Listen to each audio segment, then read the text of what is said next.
Bonsoir, bienvenue dans votre émission Lève-toi et brille spéciale Angola. Spéciale Angola, c'est une émission spéciale sur le mouvement des églises Angola. Il y a un vent qui souffle fort, la fermeture des églises en Angola.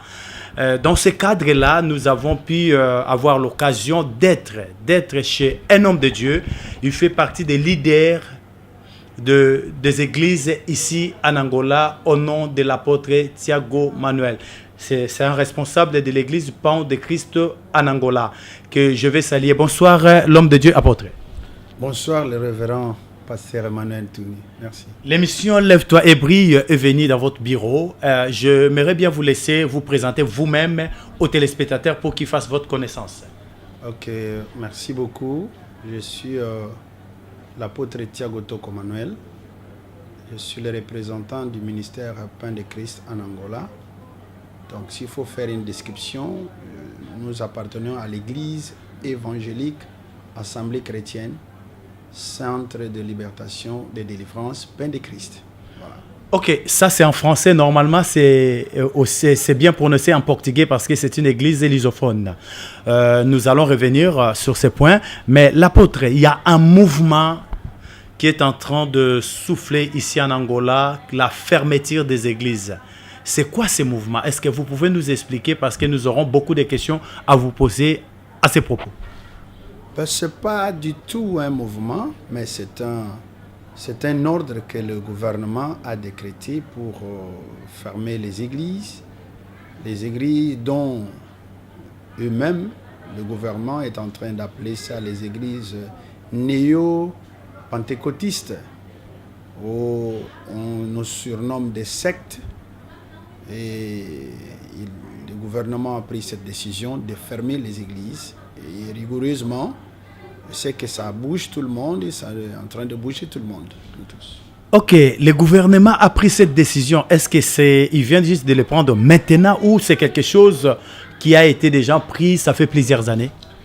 Ceci date de plusieurs années.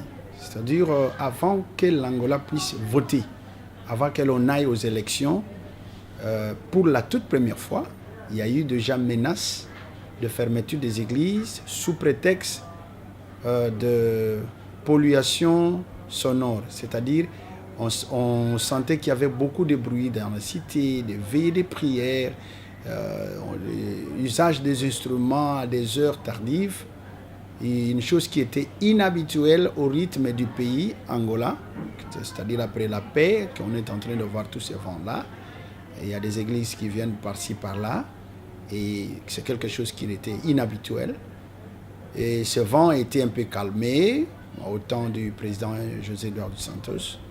Et après les élections, il y a eu encore motion pour fermer les églises. Sous deuxième prétexte, c'est la pollution, c'est-à-dire plusieurs églises, la pollution des églises, naissance de plusieurs églises. Et ce qui a fait que l'État, après les interventions de pasteurs, les interventions des hommes de Dieu, le gouvernement n'a pas voulu fermer les églises, mais le gouvernement a fait une proposition aux pasteurs de se rassembler. Au lieu qu'il y ait naissance des églises tous les jours, il serait mieux que toutes ces églises-là, qui sont parties déposer des documents, des statuts pour obtenir les personnalités civiles, comme c'est plus de 1000 églises déjà à cette époque-là, c'était à 2010, c'était déjà plus de 1000 églises, au moment où ils avaient seulement reconnu au moins 84 si je ne me trompe pas, 84 églises légalisées qui ont la personnalité civile.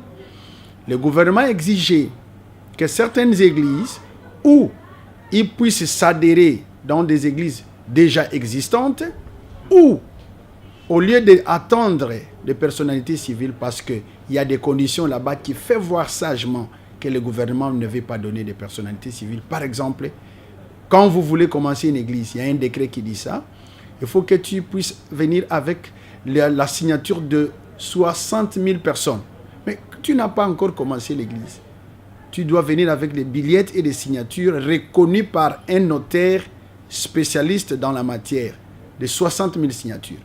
Et pour reconnaître les 60 000 signatures avec leur billet d'identité, c'est une affaire de plus de 17 millions de kwanza. C'est-à-dire, ce n'est pas une chose facile à quelqu'un qui veut commencer une vision. Voilà. Et le gouvernement dit, maintenant, il a créé des plateformes. Okay. Et quand il a créé des plateformes, l'objectif du gouvernement, c'est de réunir toutes ces églises dans une plateforme et que cette plateforme donne naissance à une église dont tous vont faire l'usage de cette même personnalité civile, afin qu'il y ait plus prolifération ou naissance d'autres églises. C'est-à-dire, le gouvernement n'est pas à mesure de donner, par exemple, 10, 30, 1000, 900 personnalités civiles aux églises. Mais il y en a plus de 10 000 dossiers qui en ont besoin. Alors, il veut que tout le monde se rassemble autour des plateformes. On avait créé la plateforme, par exemple, Sira. Il y en a Ueza, il y en a Ika, il y en a Konika, du révérend apôtre Elias, qui est mon frère, mon ami. Je salue en passant. Donc, l'objectif du gouvernement, c'était ça. Si quelqu'un ne va pas me contredire, je ne suis pas membre du gouvernement, mais moi, je suis pasteur. J'ai suivi attentivement, depuis que ces choses sont en train de se passer, quel est le souci du gouvernement? Qu'est-ce que le gouvernement veut? Et même le directeur de l'INAR en a bien expliqué par son interview à travers la TPA, la télévision angolaise. Donc, il a très bien expliqué. Il a parlé de certains points. Bon, ça peut être choqué pour nous, les pasteurs. Mais le noyau, la préoccupation, c'est ce que je suis en train de brosser. C'est ce que moi aussi j'ai constaté depuis que je suis au pays. Voilà. Merci. Ok, merci beaucoup, pasteur. Mais moi, je suis ici il n'y a pas longtemps. J'étais dans la réunion de plateforme de SINF en ville. On était ensemble à OPA. J'ai participé à cette réunion. Mais je vois que le gouvernement ne se plaint pas seulement sur l'organisation, mais le gouvernement est en train de se plaindre sur les pratiques de pasteurs. Ici, en Angola, les pratiques ne sont pas bibliques. Et si le gouvernement, qui est une représentation aussi de Dieu sur la terre, a trouvé que ce sont des pratiques qui ne sont pas du tout propres, appropriées par rapport à l'évangile, il est en train de s'opposer à ce qui concerne, avant de consulter un pasteur, il faut qu'il donne, et le fidèle doit donner l'argent. Il y a des lavages dans l'eau, il y a beaucoup de pratiques qui ne sont pas propres, qui ne sont pas bibliques. Qu'est-ce que vous pouvez parler à propos de ces choses? D'où vient ce mouvement? Ok, l'Angola est en train de subir l'évangile qui vient de 4 tendances ou de 4 sources différentes. Oui. C'est différent du réveil spirituel du Congo. Et le réveil qui vient en Angola, ça souffre, ou l'évangile en Angola souffre de 4 sources. Okay. Il y a la première source, qui est la source de l'évangile qui vient du Congo, Kinshasa. La deuxième source, l'évangile qui vient avec nos frères les Brésiliens. Okay. Troisième, le Nigeria, ou la partie anglophone. Et quatrième, il y a aussi le Portugal. Et aussi des églises que nous appelons traditionnelles, c'est-à-dire que nous avons déjà rencontré en place, par exemple l'église catholique, méthodiste, Yéba, tout, voilà quoi. Donc maintenant, ce mouvement, cette influence est en train de peser maintenant sur l'église de l'Angola. Donc on a 4 tendances de l'évangile dans notre pays. Et les pratiques et les enseignements que les leaders de tous ces 4 sources tellement sont différents, et cela crée un sujet tabou. Vous savez la manière dont les anglophones interprètent la Bible sur les données et leurs pratiques sur les données, c'est totalement différent avec l'évangile francophone, par exemple, qui vient du Congo démocratique. Okay. Et quand tu sors de là, du Congo démocratique, c'est différent avec ce que le Portugal est en train d'annoncer. Qu'est-ce que les Nigériens enseignent en matière de données? En matière de données, c'est ce que nous sommes en train de voir, que le gouvernement est en train de se plaindre. Quand tu vas au Nigeria, C'est pas facile que tu rencontres un homme de Dieu sans l'offrande. Et l'offrande, par exemple, au Nigeria, il y a certaines églises, ou la majorité des églises, il y a un montant fixé pour voir l'homme de Dieu. Mais quand tu arrives à Kinshasa, ce n'est pas le cas. Quand tu arrives à Kinshasa, ce n'est pas le cas. Donc, cette influence-là, c'est ici. Il y a des pasteurs qui reçoivent des gens moyennant un montant fixé. Nous prenons le cas pasteur. Nous disons que le gouvernement agit mal. Il y a certaines choses que le gouvernement a pratiquement raison. Mais c'est le représentant de Dieu sur la terre aussi, comme les pasteurs. Ben oui. Donc, je vais d'abord parler bibliquement parlant. Cet enseignement, moi, je ne suis pas d'accord avec. Parce que même les textes qu'ils ont abordés à la télévision nationale, si j'étais là, j'allais contredire mon frère le pasteur. Mais d'abord, il faut d'abord lutter pour les décrets qui luttent contre toutes les églises parce que nous sommes tous victimes. Ouais. Moi, pasteur Thiago, je suis dans une église qui a la représentation ou la personnalité civile. Nous avons nos normes que nous travaillons selon les lois établies par l'État et selon l'éthique professionnelle. Par exemple, pasteur, fixer les montants que l'on est en train de demander aux chrétiens pour voir certains prophètes dans notre ville. Hier, 30 000 kwanza, ça représentait $300. Aujourd'hui, 30 000 kwanza, c'est moins de $100. Et ça restait les salaires de quiconque travaille en Angola.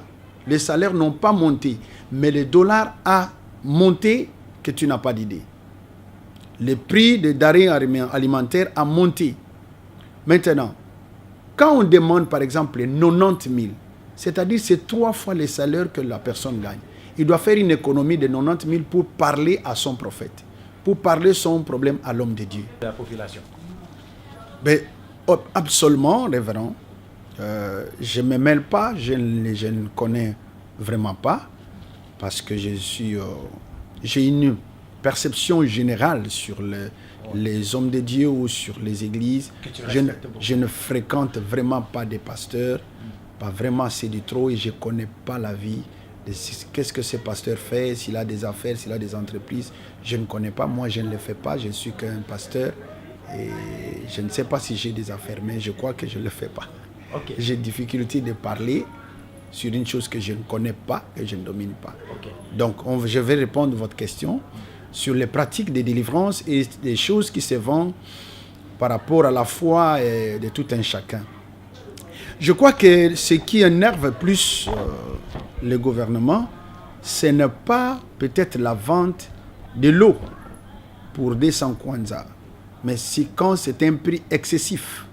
L'excès des ailes que j'ai dit, avec des prix plus élevés, je crois que ça va choquer. Qui d'entre nous dira qu'à l'église catholique, on ne vend pas l'eau bénie, on ne vend pas des chapelets? Il y a tant de choses qu'on achète dans les librairies de l'église catholique. Donc, quand on attaque les ventes des matériels, est-ce qu'on va aussi attaquer l'église catholique au sein d'autres églises? Non. Ce que l'on est en train de condamner, ce qui enflamme tout ça, c'est l'excès des ailes. C'est-à-dire les gens sont partis au-delà sans tenir compte de la réalité de la population ou du propre pays dont ils sont en train de vivre. Excusez-moi, pasteur, il y a des bouteilles d'eau à l'effigie de certains leaders dans ce pays qui est vendu dans des prix, dans des millions. C'est comme si on fait des ventes aux enchères de l'eau bénie, de l'eau de la délivrance. Le gouvernement, comme vous venez de dire, il est en train de se plaindre de cette grande vague qui est abusive. Parce que ces gens-là qui achètent de l'eau, ils n'ont jamais été délivrés. Et demain encore, on leur vend encore le même bouteille d'eau. Et c'est devenu le business. Comme je disais tantôt, il y a des gens qui font le business, des pasteurs, qui se sont enrichis en détruisant de la population. Ça fait mal. Mais oui, pasteur, là, vous abordez un point qui est... Je ne suis pas du tout contre. C'est-à-dire, c'est vraiment... Je dis, pasteur, je répète, vendre la bouteille d'eau à 1/4 de sigle d'argent, les gens vont comprendre, bon, c'est la foi. Demain encore, tu peux la vendre. Même les petits-enfants ont la possibilité d'en acheter. Mais Jésus quand tu en avait fais... fait? Non, écoute-moi.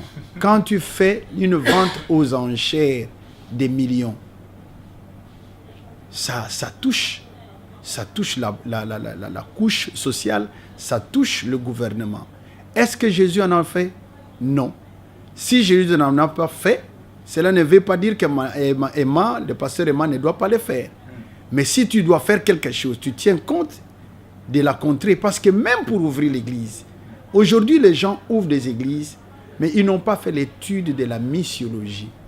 Faire l'étude du terrain, la population dans laquelle tu vas évangéliser. Ils parlent quelle langue, quel dialecte, quelle est leur culture, comment je peux leur transmettre l'évangile. Aujourd'hui, l'une des faiblesses qui fait ces choses, parce que les pasteurs comprennent que l'Angola, il y a depuis longtemps, c'est un peuple qui était habitué au gris-gris. Moi, le pasteur Thiago, je fais une délivrance dans la vie d'une personne qui venait de Kiba, terminer ses études. Il avait besoin de l'emploi. Et il vivait des menaces spirituelles. Et je dis, j'allais faire une prière de délivrance. Il en avait besoin. Il voulait aussi un emploi. Je suis parti, je fais la prière. Dans ma prière, j'ai transpiré, je priais le Seigneur. Et le Seigneur m'a confirmé que le monsieur est délivré, le monsieur est béni. Et c'est question du temps. Dans 3 mois, il va avoir un bon boulot.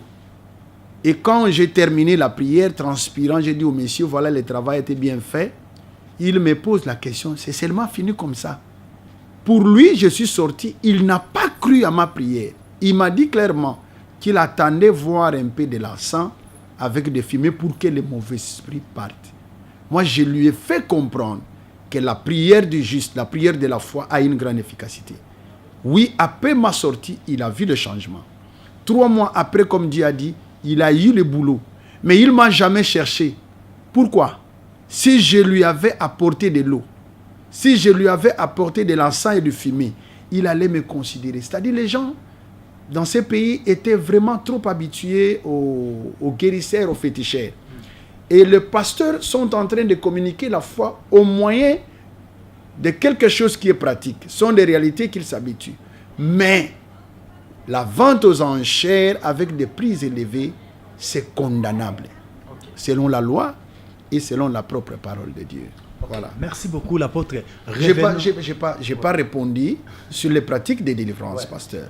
Oui, sur les pratiques des délivrances. Vraiment, il y a certaines pratiques.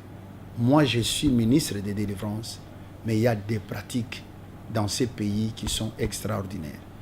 Et par exemple, qui sont des choses qui sont contre la loi. Prenons un peu le cas de viol. Il y a un pasteur qui a violé à 2 reprises des mineurs dans son église. Et il en témoigne, il parle clairement. On lui pose des questions, il a répondu à la télévision. Et on le connaît, il est pasteur. Et ce pasteur-là est parmi les pasteurs qui nous insultent, nous les autres. Il se croit trop saint. Il a été surpris en flagrant délit 2 fois. La première fois, il était incarcéré au cachot. Et la deuxième fois, de telle manière que l'on est en train de parler là, il est encore au cachot. Donc, soyons clairs et soyons sérieux, bien-aimés. Quand tu violes une fille d'autrui, moi je suis parent, je n'ai que 3 filles. La dernière a 16 ans. Et quand toi tu vas toucher à ma fille, quelle sera ma réaction? La fille qui vient prier Dieu. Qui vient chercher Dieu. Sous prétexte de la délivrance, qu'elle a des mauvais esprits, il faut que... Non, mais soyons sérieux. Il y a vraiment l'excès, il y a l'exagération. Là, en premier lieu, je voulais parler de ça, qui sont des pratiques pratiquement hors la parole de Dieu, qu'il faut condamner avec dernière énergie parce que ce n'est pas biblique. En d'autres, il y a certaines choses, certaines pratiques, par exemple, les choses qui sont en train de se passer au pays. Il y a certains magiciens, il y a certains charlatans, il y a certains Ngunza qui ont traversé le Congo, qui sont ici en Angola. Ils ont mis leur nom tous on appelle l'église. Mais quand tu arrives là-bas, ils sont prophètes. Quand tu arrives là-bas, il n'y a rien de la parole de Dieu. Il n'y a rien des enseignements. Ils parlent que des prophéties sur des prophéties. Et des prophéties qui révèlent des querelles et qui divisent les familles. Qui séparent les familles. Ça, bien aimé, il ne faut pas en douter. Il y en a et ça se fait. On les connaît. Prenons le cas aussi, il y a un peu aussi une confusion de la part du gouvernement qui ne sait pas différencier parce qu'ils n'ont pas de spécialistes dans la matière.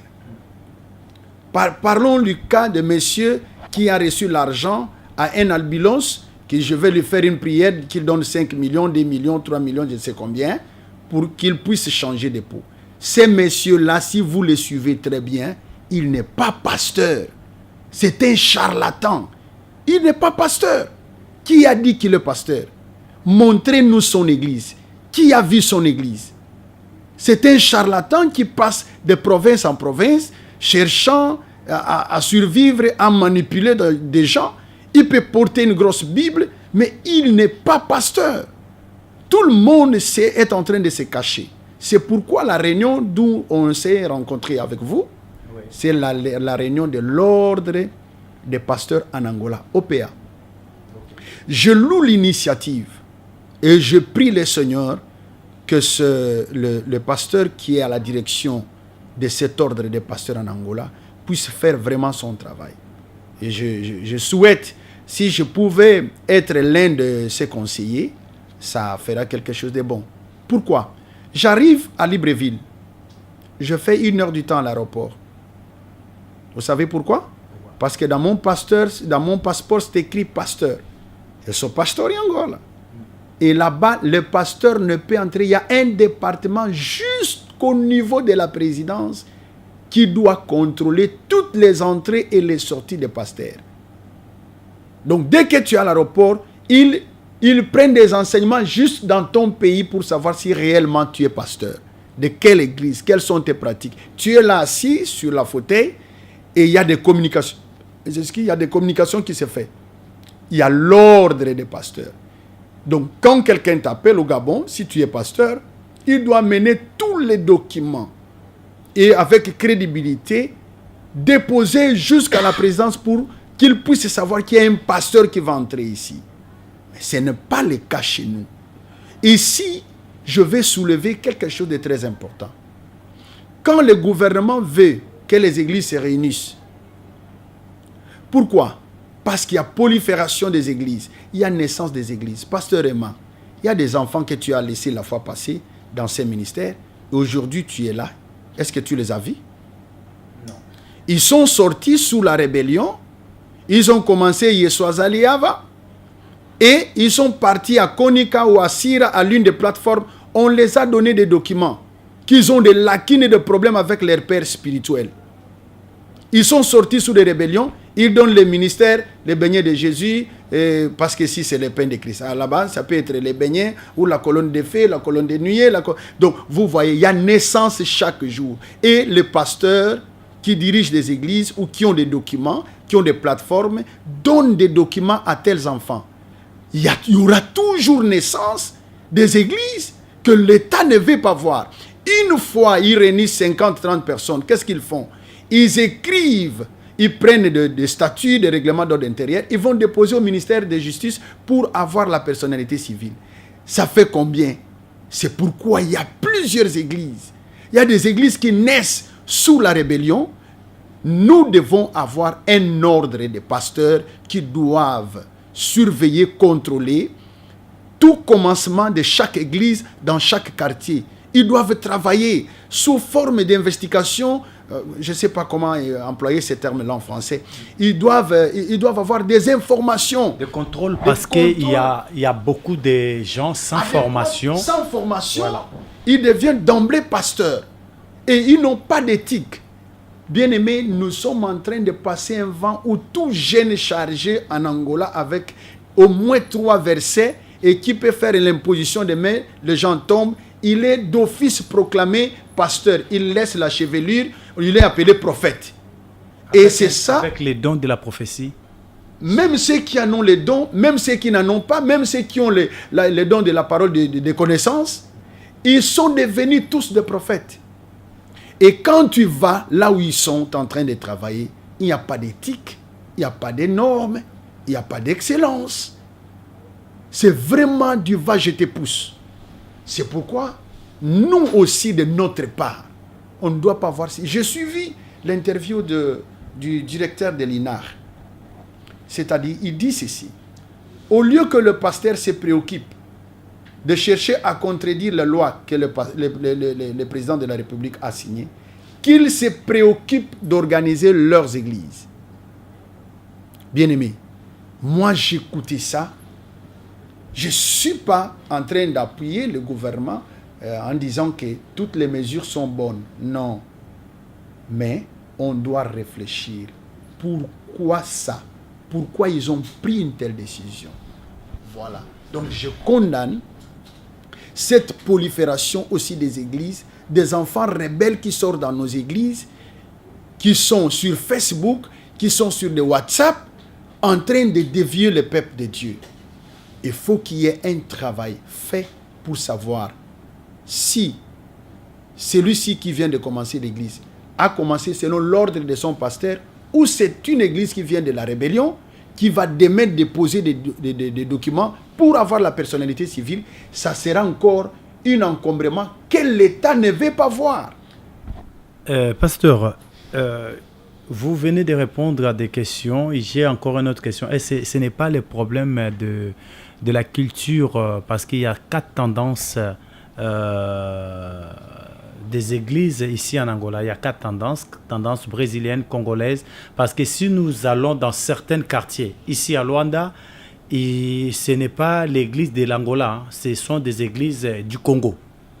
Si nous allons dans certains quartiers, ici à Luanda, nous trouvons dans des églises brésiliennes, vraiment purement brésiliennes. Si nous allons aussi dans certains quartiers de Luanda, nous nous trouvons dans des églises, comment dirais-je, anglo-saxons. Donc, et si nous allons aussi dans d'autres sites, il y a peu des églises lysophones ici à Luanda. Est-ce que ce n'est pas le point que le gouvernement a ouvert l'œil? Parce qu'il y a plusieurs tendances, le gouvernement aussi a perdu. Il y a un problème culturel aussi quelque part. Oui, pasteur, il y a 4 tendances des églises qui sont vraiment en Angola.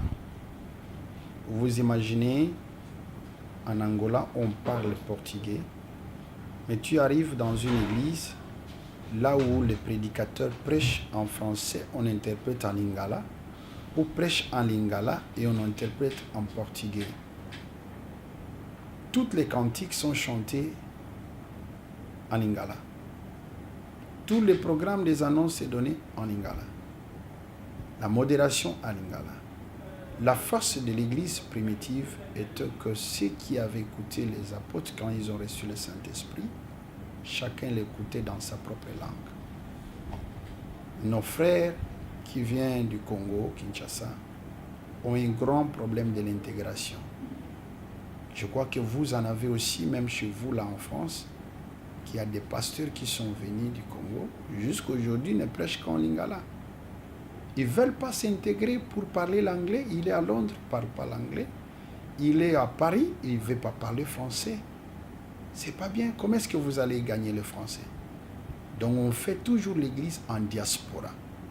Ce n'est pas une bonne chose. Là, on n'est pas en train d'aider la population. Vous savez, nos frères qui viennent du Congo, ils ont la parole, ils ont l'onction. Mais le manque de l'intégration et d'une vision explicite a fait que d'autres évangiles sont en train d'envahir l'Angola, au moment où je peux dire qu'il y a une connaissance forte, une onction forte avec nos frères qui viennent du Congo. Les Angolais venant du Congo ou des Congolais venant du Congo pour l'évangile ici. Il y a une onction forte, un enseignement fort. Mais quand on n'a pas la langue, ça difficulte les autochtones de pouvoir comprendre les messages. Donc, comme vous venez de dire, quand tu entres dans certaines églises, c'est vraiment brésilien. Pourquoi? D'ordre culturel, comme vous venez de parler, l'Angola a l'influence de de la Portugal, parce que nous, on a été colonisés par les Portugais.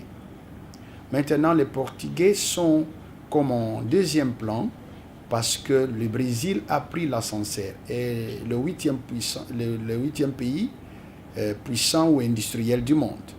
Il est parmi les G8 au moment où le Portugal n'est pas parmi les G8. Donc, et par rapport à la mode, l'angolais ou la lusophonie copie et jouit de l'influence du Brésil comme le plus grand pays qui parle la langue portugaise. Donc, même nous tous, quand nous parlons portugais aujourd'hui, tu vas toujours avoir un petit de soutac qui a l'accent, qu'on appelle l'accent du portugais du Brésil. Et surtout, moi, l'apôtre Tiago, j'ai étudié dans une école brésilienne, donc c'est tout à fait normal. Je salue le président Maluta avec Mama Rita. Mama Rita qui est notre directrice de l'école REMA. Nous, on a étudié, donc c'est notre directrice. Je la salue en passant. Je salue Jean-Louis qui est notre président. Apôtre, vous venez de répondre à plusieurs questions. Nous approchons de la fin de notre émission. J'aimerais bien savoir, parce que j'ai bien compris que les décisions du gouvernement n'est pas mauvaises. Elles veulent organiser les églises ici en Angola pour que ces proliférations, ce vent qui est en train de souffler, soit vraiment bien organisé pour que l'évangile aussi propre soit prêché. Je pense que chaque persécution qui vient à l'église ou chaque mouvement qui vient à l'église, ça peut être la volonté de Dieu. Je pense que vous pensez comme moi. Je pense comme vous, mais vous savez, le gouvernement en exerçant cela, s'ils n'ont pas de spécialistes dans la matière, ils risquent de faire le travail dont le propriétaire de la moisson doit faire. Il a dit que le blé et l'ivraie croissent et que lui-même s'en charge. Il y a certaines décisions qui ne sont pas louables. Pasteur, par exemple, dans ces décrets-là, on dit les parcelles qui sont dans les églises qui sont dans les parcelles, on doit fermer. Aujourd'hui, moi, dans cette communauté ou dans notre église, je n'ai pas commencé en achetant la parcelle. J'ai commencé dans une parcelle à louer. Et si, par exemple, aujourd'hui, on ferme les églises qui prêchent la vérité, mais qui sont dans des parcelles à louer, qui n'ont pas encore de possibilités, tu ne vois pas qu'on est en train de soutirer les blés au moment où il y a des charlatans au pays qui sont bien posés et que ceci, ça ne les concerne pas. Il faut vraiment que le gouvernement mette un peu de l'eau, un peu de vin ou un peu de l'eau dans leur vin. Donc, il y a certaines décisions qui ne sont pas vraiment louables. Ils ne sont pas louables. Par exemple, je vais encore parler d'une chose que le gouvernement est en train de dire, la fermeture de toutes les églises qui ne sont pas en règle. Il faut donner une chance, une probabilité à ces personnes de venir, d'être enregistrées et d'être en règle. Parce que ça risque de tomber sur tout le monde. Moi, par exemple, ou nous, Église évangélique Assemblée à Christa, moi, pasteur Tiago, je ne suis pas concerné. Mais je ne suis pas content de beaucoup de décisions qui sont là prises parce que je sais que ça va choquer. Ça va choquer. Et ils savent, le gouvernement savent, des églises qui font l'abus de toutes ces choses. Et c'est à ces églises-là qu'ils peuvent s'en prendre. Et que ça ne doit pas être à toutes les églises. Donc même nous qui avons des personnalités civiles, même si tu es en train de louer quelque part, on vient fermer l'église. Vous voyez ce que ça va faire? Donc, nous demandons, nous prions le Seigneur que les gens qui sont en train de diriger le pays, qu'ils puissent un peu mettre de l'eau dans leur vin et avoir des experts dans la matière pour voir ensemble qu'est-ce qu'ils peuvent réellement faire pour qu'il y ait de l'ordre. Moi, je loue, par exemple, l'idée du gouvernement de travailler en collaboration avec l'OPA, l'ordre des pasteurs en Angola. Qu'il utilise l'ordre des pasteurs en Angola comme la police chrétienne pour voir les dérapages de toutes ces choses. Je sais que ça ne sera pas tout, parce qu'on parle de certaines églises qui sont en train de faire des blanchissements de fonds pasteurs, soyons sérieux.